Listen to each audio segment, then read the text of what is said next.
శ్రీమాత్రే నమ. జయ గురు దత్తాత్రేయ నమ. ఈ వీడియోలో మనం మకర రాశి వారికి జూలై 1 నుంచి 15 మధ్యలో జరగబోయే పక్ష ఫలితాలు తెలుసుకుందాం. మరి మకర రాశి వారికి ఇప్పుడు ఈ పక్షం అంతా కూడా అనుకూలమైనటువంటి గ్రహాలు శని, శుక్ర, బుధ. ఏదైనా మకర రాశి వారికి శుభగ్రహాలన్నీ కూడా చాలా వరకు అనుకూలంగానే ఉండడం జరిగింది. ముఖ్యంగా శని 3వ స్థానం అన్నది మీరు చేసే ఏ ప్రయత్నమైనా నిదానంగా కంప్లీట్ అవ్వడం జరుగుతుంది.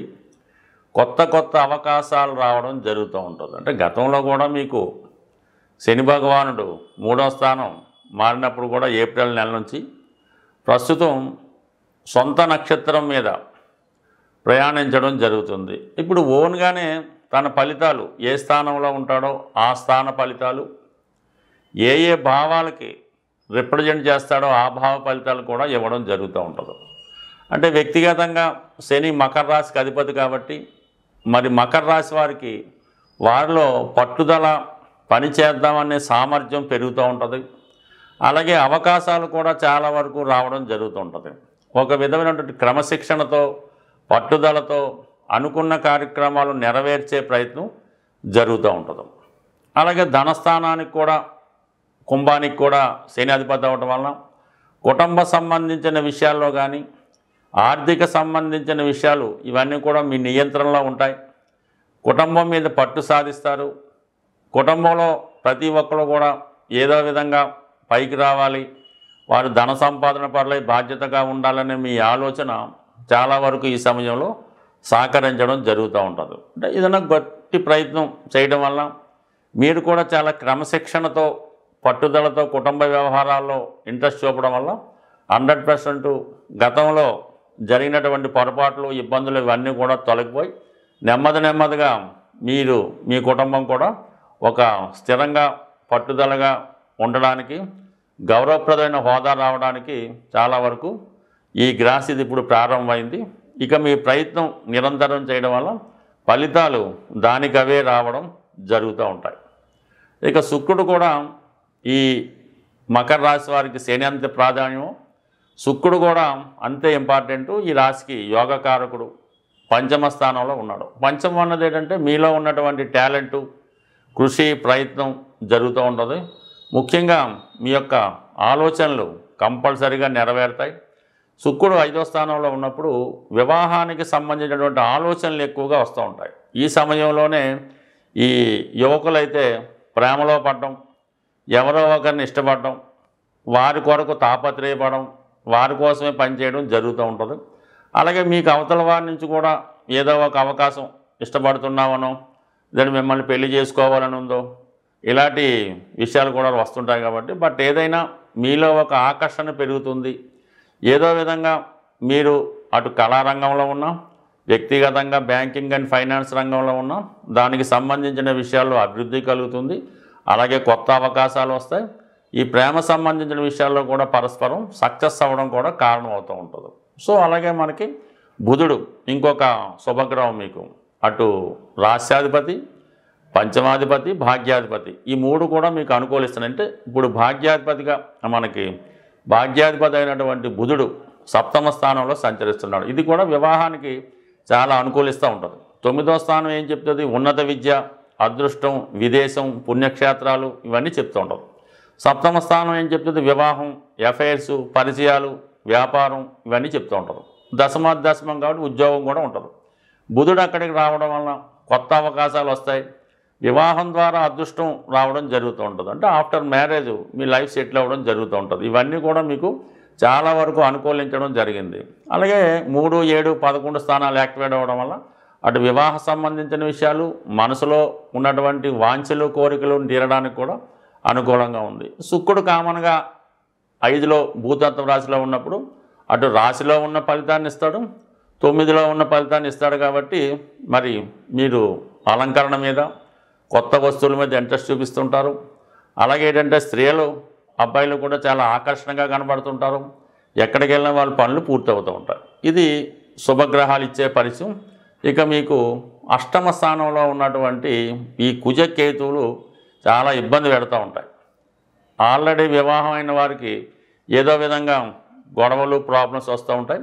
బట్ ఈ సమయంలో మీరు దాన్ని సరి చేసుకుంటే ఆ సమస్యలు సాల్వ్ అయ్యే అవకాశం ఉంది. అలాగే ఉద్యోగపరంగా అనుకోని ఇబ్బందులు చికాకులు వస్తుంటాయి. ఏదో ఒక ప్రమాదకరమైనటువంటి వార్తలు ఈ సమయంలో వినడం జరుగుతూ ఉంటుంది. వ్యక్తిగతంగా మీరు కూడా ఏదో చిన్న చిన్న ప్రమాదాలకో వాటికో లోనయ్యే అవకాశం ఉంది. ఆకస్మికంగా కొన్ని చెడ్డ వార్తలు కూడా వింటూ ఉంటారు. అందువల్ల అటు వాహనాలు నడిపేవారు కానీ అలాగే ప్రమాదకరమైన వృత్తుల్లో ఉన్నవాళ్ళు కానీ చాలా జాగ్రత్తగా వ్యవహరించవలసి ఉంటుంది. చాలా నిదానంగా మీరు పాటిస్తే చాలా వరకు అనుకూలత ఏర్పడుతుంది. ఈ సమయంలో మీరు కంపల్సరిగా ప్రతి మంగళవారం హనుమాన్ ఆలయం దర్శించడం, హనుమంతుడిని పూజించడం లాంటివి చేస్తే చిన్న చిన్న ప్రమాదాల నుంచి బయటపడే అవకాశం ఉంటుంది. జూలై 1 నుంచి 15వ తారీఖు మధ్యలో ఉన్నటువంటి గ్రహస్థితి పరిశీలించినప్పుడు ప్రారంభంలో గ్రహాలన్నీ కూడా రాహు కేతువుల మధ్య ఉండడం జరిగింది.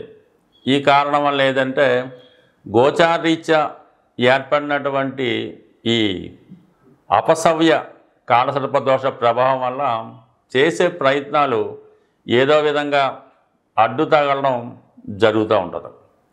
శని మీనరాశిలో సంచారం, శుక్రుడు స్వక్షేత్రంలో సంచరించడం, గురు అలాగే రవి మిథున రాశిలో, కర్కాటకంలో బుధుడు, సింహరాశిలో కుజకేతువుల సంచారం ఈ 15 రోజులు జరిగే అవకాశం ఉంది. బట్ ఏదైనా ఈ గ్రహస్థితి కొన్ని విభేదాలకి, కొన్ని సంఘర్షణలకి, ఇబ్బందులకి కారణమయ్యే అవకాశం ఉంది. కొన్ని అనుకోని ప్రమాదాలు కూడా జరిగే అవకాశం ఉంది.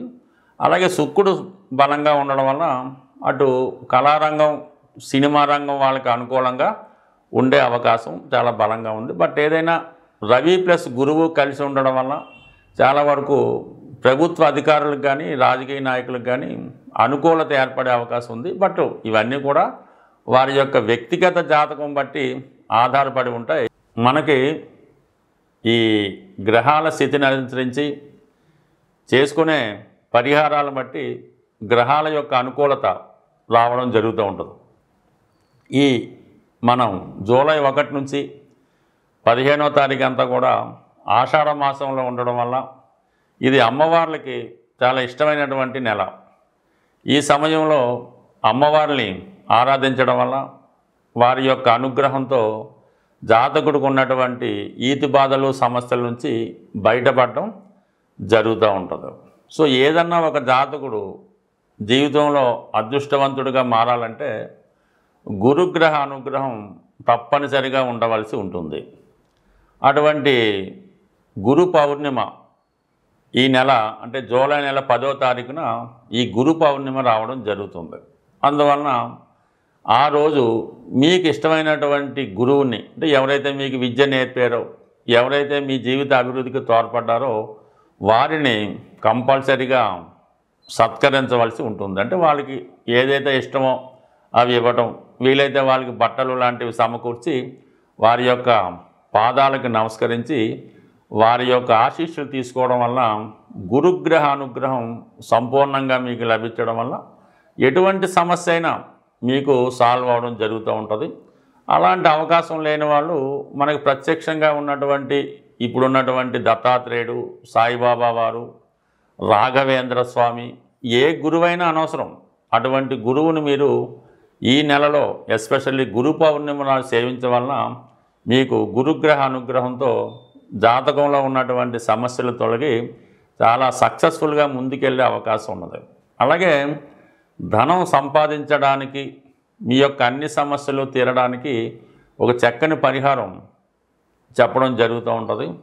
ఈ ఆషాఢ మాసంలో ఏదైనా ఒక గురువారం కానీ లేదా శుక్రవారం కానీ, మరి ఏ రోజైతే మీకు అనుకూలంగా ఉంటుందో ఆ రోజు మీ యొక్క గ్రామ దేవత, మీరు ఏ ఊరిలో ఉన్నారో ఆ ఊరికి సంబంధించినటువంటి గ్రామ దేవత ఆలయంలో విధి విధానంగా అమ్మవారికి పూజించి చలిమిడి నైవేద్యంగా సమర్పించవలసి ఉంటుంది. అంటే చలిమిడి అంటే చాలా ప్రాంతాల వారికి తెలిసి ఉంటుంది, కొన్ని ప్రాంతాలకు తెలియకపోయినా అది ఏ విధంగా తయారు చేసుకోవాలన్నది ఆటోమేటిక్గా మీకు తెలిసే వస్తుంది. చలిమిడి నైవేద్యంగా పెట్టడం వల్ల, అలాగే ఇది వీలు కాని పక్షంలో కనీసం ఈ గోధుమ పిండి ఈ కొబ్బరి కలిపి అప్పాలను తయారు చేస్తుంటారు. ఇవి ఎక్కువగా పూరి జగన్నాథ స్వామి ఆలయంలో అక్కడ సాంప్రదాయంగా ఈ వంటకం తయారవడం జరుగుతూ ఉంటుంది. అందువల్ల అప్పాలు కానీ, అరిసెలు కానీ, జిలేబీ కానీ మీ గ్రామదేవత ఆలయంలో ఈ గురువారం కానీ, శుక్రవారం కానీ అమ్మవారికి బోనంగా అంటారు కొన్ని ప్రాంతాల్లో, నైవేద్యంగా సమర్పించి కంప్లీట్గా ఆ ప్రసాదాన్ని భక్తులకి పంచిపెట్టడం వల్ల ఎటువంటి సమస్య అయినా, ఎటువంటి ఆర్థిక సమస్య అయినా 100% నెరవేరుతుంది. వీలైతే ఆషాఢం 4 గురువారాలు చేసి చూడండి. కొన్ని ప్రాంతాల్లో ఆదివారం అయినా ఇబ్బంది లేదు. బట్ ఏదైనా ఈ రెమెడీ చేసిన రోజు కొద్దిగా నీసు మాంసాలు తినడం కానీ, మద్యం మధువు అలాంటి వాటికి దూరంగా ఉండాలి. కాబట్టి ఈ ప్రసాదం తీసుకున్న వాళ్ళు కూడా ఆ విధంగా నియమంగా ఉండాలన్నమాట. అప్పుడే ఆ ఫలితం మీకు రావడం జరుగుతూ ఉంటుంది. అందుకని ప్రసాదాన్ని కూడా ఎవరికి పడితే వారికి పంచడం అది జరగదు. అందుకని మీరు గురువారం కానీ, శుక్రవారం అయితే ఈ పరిహారం పాటించడం వల్ల కేవలం మీకు 2-3 రోజుల్లోనే ఆ ఫలితం కనబడే అవకాశం ఉంటుంది. స్వస్తి.